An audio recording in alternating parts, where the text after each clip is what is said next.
Hey guys, Jacob with Jacob Comics. Alright, we have a really fun episode. We're going to be reviewing X-Men 17. Check that cover out too. All these different characters going on. A pretty good issue actually. We'll get into it. And before we do, I do want to let you guys know about the 600 subscriber giveaway. When we hit 600 subscribers, we'll be giving this book away. It's a Marvel #1 variant. All you have to do is like, comment, and be subscribed to the channel, and that'll give you a chance to win.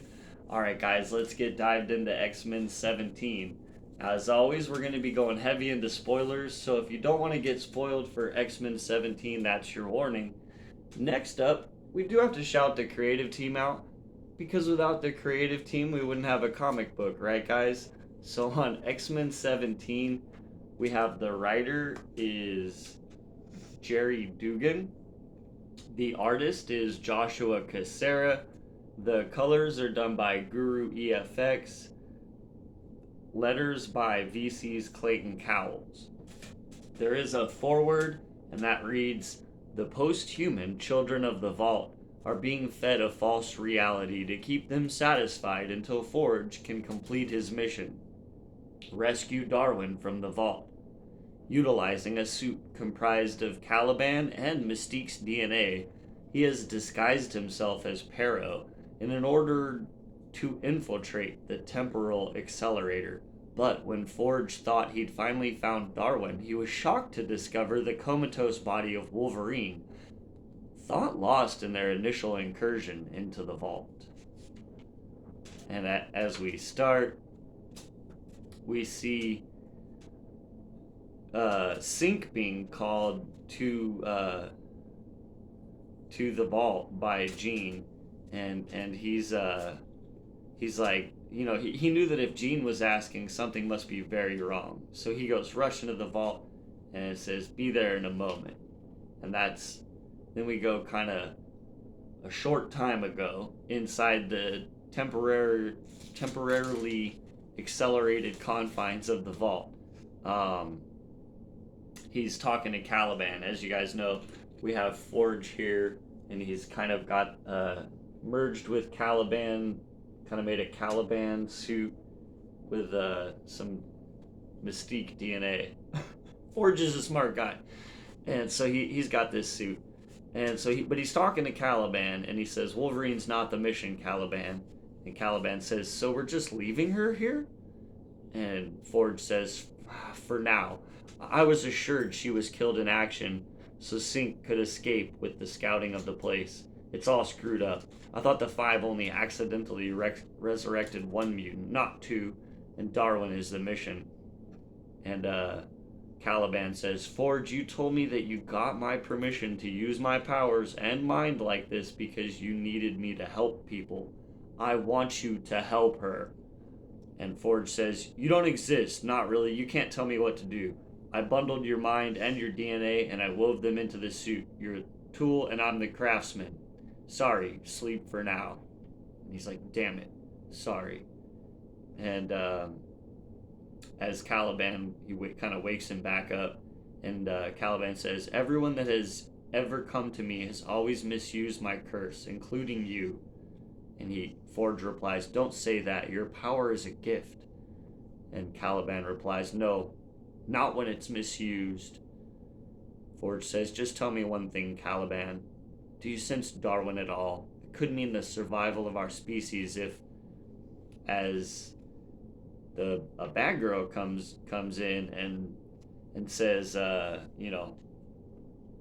marvel at your hubris, mutant," as she punches Forge, and they get into a brawl. And through the brawl, he ends up getting pretty stabbed up by one of her blades, and so he's wounded, possibly mortally, and kind of stumbles into this other room where she follows him, and she doesn't instantly kill him. She's kind of curious, She asks him while saying, "I'm going to ask you questions. Tell the truth and live. Lie and die. Did you construct the trap outside the entrance to the vault?" Forge replies, yes. She says, very good. Why? He says, the alternative was war. She says, correct again. What was your ulterior motive? He says, because I wanted to see what will happen. She says, I believe you. And that's the same reason that I'm allowing you to take your mutant and go. My scales are balanced. I too want to see how this will end. As he kind of is teleported into what he thinks is, he's not sure what's going on, but quickly realizes that he's within his own mind and he's talking to Darwin. So he's found Darwin, right? And Darwin's saying, as we speak, your exploration suit is containing the physical damage to your frame.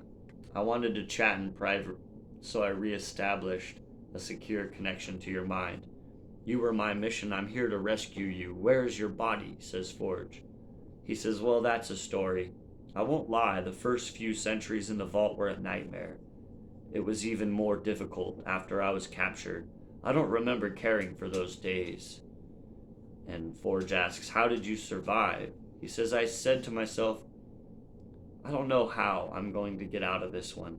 And in the next instant, I had the answer. And Forge says, your code. And so he says that he had somehow uploaded his code into their mainframe, basically. And so now he's able to freely travel throughout the place here, and says, your good work is already done, friend. Perhaps my shell was holding me back. Now I can be in many places at once. I'm still learning about the vault, and I'm not quite ready to leave yet. The temporal flux of the vault was a curse when I had a shell, but now that I'm free, the time I have here is a blessing. There are millions of people here. I've learned so much by watching them. I wish to continue to learn. I also wish to see what happens. As he disappears, and Forge says, you're a brave mutant, Darwin. I hope we meet again. And his last words are, I'm sure of it. Goodbye, Forge.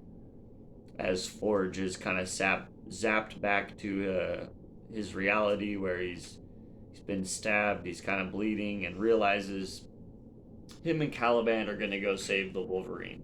Because Darwin doesn't want saving, and so what else can you do, right? So then, we kind of fast forward a little bit. It says the present outside the vault.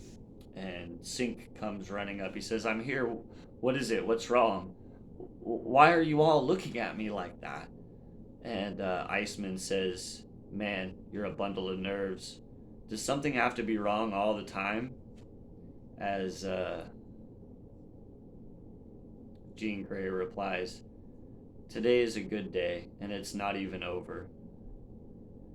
And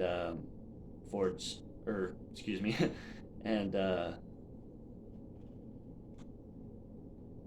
Sync says, so why am I here? And they show him, and she says hi. And he's shocked. The love of his life that actually remembers that they fell in love. You know what I'm saying? If you guys have been following the series. And Cyclops comes up to Sync and says, maybe Laura will need some time. And just as he says that,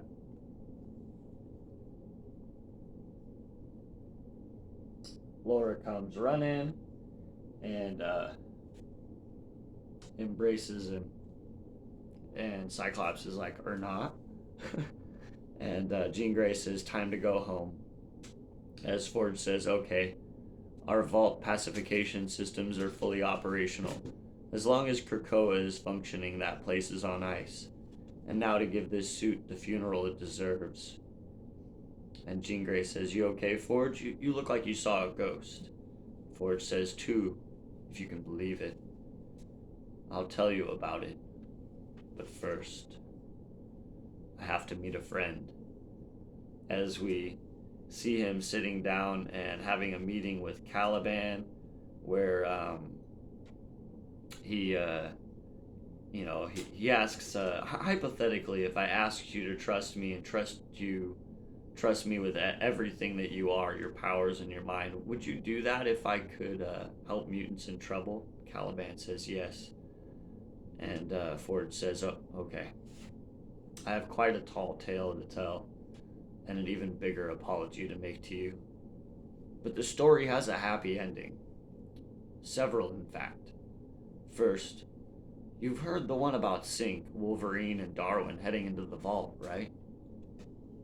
And we get a final medical report here that gives some information, kind of some setup that Forge may be super smart sometimes, or if he's in the vault, he's super smart. Not quite sure. And there's also the revelation. It says Alpha Wolverine, the Laura Kinney that remained behind in the vault, had a Cerebro backup similar in size to Sync's when he emerged, and was caught by Xavier just before his body's passing. And so they, they have saved the version of Laura Kinney that they're now calling the. Let me just get the wording right again. The Alpha Wolverine. So yeah, I don't know, man. I'm super interested. They got me too with there's been quite a bit of setup actually between Sync and the current Wolverine, who has no knowledge of her memories and years spent within the vault because that backup was supposedly lost, right? But this, finding the actual original version of her that was lost within the vault all those years and does have those memories and remembers the relationship that her and Sync formed, the reunion of those two was actually pretty, at least for me, it was pretty emotional. I enjoyed it. I've been having a lot of fun with this run, like I've been saying. I still got to give it a recommend.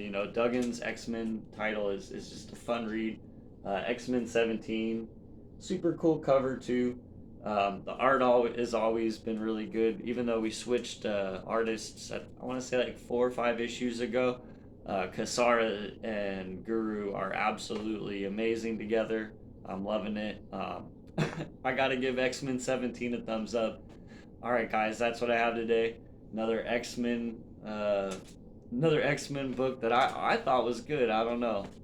But yeah, you guys tell me in the comments what you thought if you read it. As always, we'll see you guys tomorrow and have a great day.